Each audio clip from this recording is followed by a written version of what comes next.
taking a qualitative research methods course or embarking on a project, one of the first questions often is, what is my project going to be about? What am I going to study for this semester? And so oftentimes the first couple assignments, you're asked to come up with something like a research topic. However, I'm here to tell you that that is not a great way to start because topic is so broad. You don't want to do topic because it doesn't tell you why it's interesting or important. So my recommendation instead is that you start with a research problem. And this is a shout out to Stan Deetz, who really was the one who brought this to my attention when I was a graduate student. So rather than starting, like for me, this broad topic of emotion and organizations, I might start instead with a specific problem, like some people are being emotionally abused in an organization, or some people are burned out or stressed out, or some people are feeling like they have to fake their emotions and that is alienating themselves to other facets of themselves that aren't the organizationally prescribed one. So when you start with a problem, the cool thing is that you already have a rationale built in. Because if your research ends up shedding light on that issue, then you at least have some practical significance. All right? And so that is a main thing that qualitative research can do, is help draw practical significance and help create organizations, institutions, families, and so on, so that they are flourishing and not just surviving. The other thing that I encourage folks to ask themselves is this question here.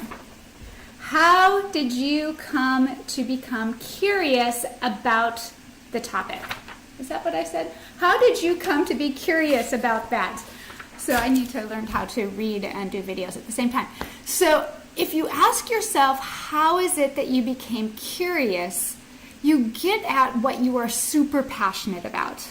And we know with any type of research, when you do it well, systematically, there's going to be times that it becomes boring and overwhelming, and that you're going to have to keep going even when it is super tough.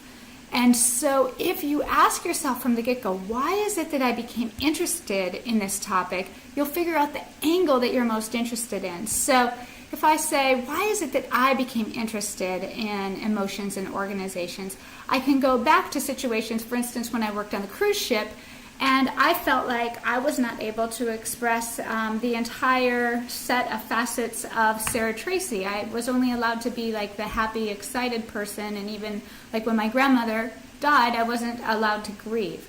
And so that helps, by helping me know why I'm curious about it, that helps drive the research design.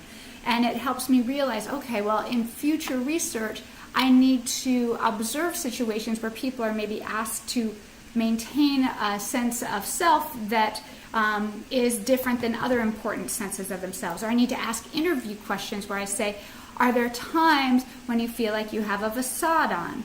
And if you're wearing that facade, how is it that you find other ways to express other facets of yourself?